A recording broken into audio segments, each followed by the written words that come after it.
Hello friends, ನಿಮ್ಗಾಗಲೇ thumbnail ನೋಡಿ ಗೊತ್ತಾಗಿರುತ್ತೆ ಇವತ್ತಿನ ಒಂದು ವಿಡಿಯೋ ಯಾವುದ್ರ ಬಗ್ಗೆ ಅಂತ. ಡಾಲಿ ಬಾಸ್ ಅವರ ಒಂದು ಆ್ಯಟಿಟ್ಯೂಡ್ ಡೈಲಾಗ್ ಸ್ಟಡೀಸ್ ವಿಡಿಯೋನ ಇವತ್ತಿನ ಒಂದು ವಿಡಿಯೋದಲ್ಲಿ ಹೇಗೆ ಕ್ರಿಯೇಟ್ ಮಾಡೋದು ಅಂತ ನಾನು ನಿಮಗೆ ತಿಳಿಸ್ಕೊಡ್ತೀನಿ.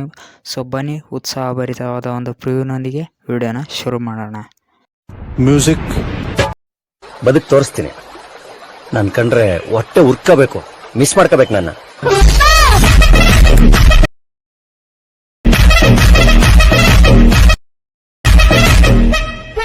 ಹಲೋ ಫ್ರೆಂಡ್ಸ್, ಮೊದಲು ಅಲೈಟ್ಮೋಷನ್ ಆ್ಯಪ್ನ ಓಪನ್ ಮಾಡ್ಕೋಬೇಕಾಗುತ್ತೆ. ಓಪನ್ ಮಾಡಿಕೊಂಡು ಬುಕ್ ಮಾರ್ಕ್ ಪ್ರಿಸೆಟ್ನ ನೀವು ಓಪನ್ ಮಾಡ್ಕೊಂಡ್ರಿ ಈ ರೀತಿ ಡೈಲಾಗ್ PNGಗಳೆಲ್ಲ ನಿಮಗೆ ಮೊದಲೇ ನಾನು ಸೆಟ್ ಮಾಡಿ ಕೊಟ್ಟಿರ್ತೀನಿ. ನೀವೇನು ಮಾಡಿ ಅಂದರೆ ಈ ರೀತಿ ರೈಟ್ ಸೈಡ್ಗೆ ಸ್ಕಿಪ್ ಮಾಡಿಕೊಂಡು 5.25 ಸೆಕೆಂಡಿಂದನೂ ಇಮೇಜಸ್ನ ನೀವು ಆ್ಯಡ್ ಮಾಡ್ಕೋಬೇಕಾಗುತ್ತೆ.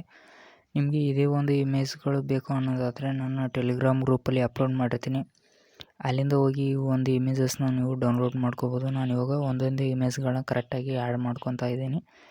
ನೀವು ಕೂಡ ಇದೇ ರೀತಿ ಬೀಟ್ ಮಾರ್ಕಿಗೆ ತಕ್ಕಾಗಿ ಕರೆಕ್ಟಾಗಿ ಇಮೇಜಸ್ನ ಆ್ಯಡ್ ಮಾಡಿಕೊಂಡು ಫೋಟೋದ್ದು ಎಕ್ಸ್ಟ್ರಾ ಪಾರ್ಟ್ನ ಕಟ್ ಮಾಡ್ಕೋಬೇಕಾಗುತ್ತೆ. ನಾನಿವಾಗ ಮತ್ತೊಂದು ಫೋಟೋನ ಆ್ಯಡ್ ಮಾಡ್ಕೊಂಡಿದ್ದೀನಿ. ನೀವು ಇಲ್ಲಿ ನೋಡ್ಬೋದು, ಈ ಒಂದು ಫೋಟೋದ್ದು ಕೂಡ ನಾನು ಎಕ್ಸ್ಟ್ರಾ ಪಾರ್ಟ್ ಕಟ್ ಮಾಡ್ಕೊತಾ ಇದ್ದೀನಿ. ಇದೇ ರೀತಿ ನೀವು ಇಮೇಜಸ್ನ ಆ್ಯಡ್ ಮಾಡ್ಕೊಳ್ಳಿ.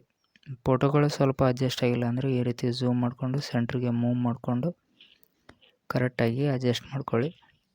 ಇವಾಗ ನೆಕ್ಸ್ಟ್ ಒಂದು ಇಮೇಜ್ನ ಮತ್ತೆ ಆ್ಯಡ್ ಮಾಡ್ಕೊತಾ ಇದ್ದೀನಿ. ಈ ಒಂದು ಇಮೇಜ್ನ ಆ್ಯಡ್ ಮಾಡಿಕೊಂಡು ಸ್ವಲ್ಪ ಈ ರೀತಿ ರೈಟ್ ಸೈಡ್ಗೆ ಮೂವ್ ಮಾಡಿಕೊಂಡು ಎಕ್ಸ್ಟ್ರಾ ಪಾರ್ಟ್ ಕಟ್ ಮಾಡ್ಕೊತಾ ಇದ್ದೀನಿ.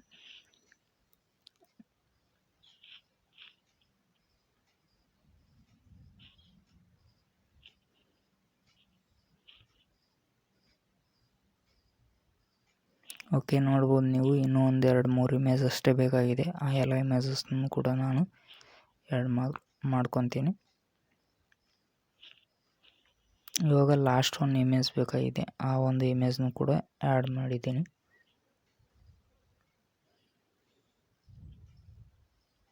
ಓಕೆ, ನೀವು ನೋಡ್ಬೋದು 13.15 ಸೆಕೆಂಡ್ಗೆ ಬೀಟ್ ಎಂಡ್ ಆಗುತ್ತೆ. ಅಲ್ಲಿವರೆಗೂ ಕೂಡ ನೀವು ಫೋಟೋಸ್ಗಳನ್ನ ಆ್ಯಡ್ ಮಾಡ್ಕೊಳ್ಳಿ. ಸೇಕ್ ಎಫೆಕ್ಟ್ ಪ್ರಿಸೆಟ್ ಓಪನ್ ಮಾಡಿದರೆ ನಿಮಗೆ ಈ ಒಂದು ಎಫೆಕ್ಟ್ ಕಾಣುತ್ತೆ. ಈ ಒಂದು ಎಫೆಕ್ಟ್ನ ನೀವು ಏನಿಲ್ಲ 3 ಡಾಟ್ ಲೈನ್ ಮೇಲೆ ಕ್ಲಿಕ್ ಮಾಡಿ ಕಾಪಿ ಮಾಡಿಕೊಂಡು ಮತ್ತೆ ಬುಕ್ ಮಾರ್ಕ್ ಪ್ರಿಸೆಟ್ಗೆ ಬರಬೇಕಾಗುತ್ತೆ. ಬುಕ್ ಮಾರ್ಕ್ಸ್ ಪ್ರಿಸೆಟ್ಗೆ ಬಂದಮೇಲೆ ಮತ್ತೆ ಈ ರೀತಿ ರೈಟ್ ಸೈಡ್ಗೆ ಸ್ಕಿಪ್ ಮಾಡಿಕೊಂಡು ಒಂದೊಂದೇ ಫೋಟೋನ ಈ ರೀತಿ ಸೆಂಟ್ರಿಗೆ ಮೂವ್ ಮಾಡಿಕೊಂಡು ನಿಲ್ಲಿಸಿ ಎಫೆಕ್ಟ್ನ ಪೇಸ್ಟ್ ಮಾಡಬೇಕಾಗುತ್ತೆ. ಮತ್ತು ಸೆಕೆಂಡ್ ಒಂದು ಫೋಟೋ ಕೂಡ ಇದೇ ರೀತಿ ನಾನು ಎಫೆಕ್ಟ್ನ ಪೇಸ್ಟ್ ಮಾಡ್ಕೊತಾ ಇದ್ದೀನಿ. ಇದೇ ರೀತಿ ನೀವು ಒಂದೊಂದೇ ಫೋಟೋಗಳನ್ನ ಕರೆಕ್ಟಾಗಿ ಸೆಂಟ್ರಿಗೆ ಮೂವ್ ಮಾಡಿಕೊಂಡು ಎಫೆಕ್ಟ್ನ ಕರೆಕ್ಟಾಗಿ ಪೇಸ್ಟ್ ಮಾಡ್ಕೊಳ್ಳಿ. ಒಂದೇ ಎಫೆಕ್ಟ್ ಆಗಿರೋದ್ರಿಂದ ಯಾವುದೇ ಒಂದು ಫೋಟೋನ ಗ್ಯಾಪ್ ಮಾಡೋ ಅವಶ್ಯಕತೆ ಇಲ್ಲ ಫ್ರೆಂಡ್ಸ್. ನೀವು ಪ್ರತಿಯೊಂದು ಫೋಟೋಗೂ ಕೂಡ ಕರೆಕ್ಟಾಗಿ ಎಫೆಕ್ಟ್ನ ಪೇಸ್ಟ್ ಮಾಡ್ಕೋಬೇಕಾಗುತ್ತೆ.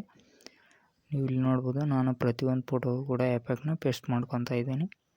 ನೀವು ಕೂಡ ಇದೇ ರೀತಿ ಎಫೆಕ್ಟ್ನ ಪೇಸ್ಟ್ ಮಾಡ್ಕೊಳ್ಳಿ. ಓಕೆ, ನೋಡ್ಬೋದು ಇವಾಗ ಲಾಸ್ಟ್ ಒಂದು ಫೋಟೋ ಕೂಡ ಎಫೆಕ್ಟ್ನ ಪೇಸ್ಟ್ ಮಾಡಿದ್ದೀನಿ. ನೀವೇನಿಲ್ಲ, ಎಫೆಕ್ಟ್ ಎಲ್ಲ ಪೇಸ್ಟ್ ಆದಮೇಲೆ ಜಸ್ಟ್ ಶೇರ್ ಆಪ್ಷನ್ ಮೇಲೆ ಕ್ಲಿಕ್ ಮಾಡಿ ಎಕ್ಸ್ಪೋರ್ಟ್ ಅಂತ ಕೊಟ್ಟು ವಿಡಿಯೋನ ಸೇವ್ ಮಾಡ್ಕೊಳ್ಳಿ.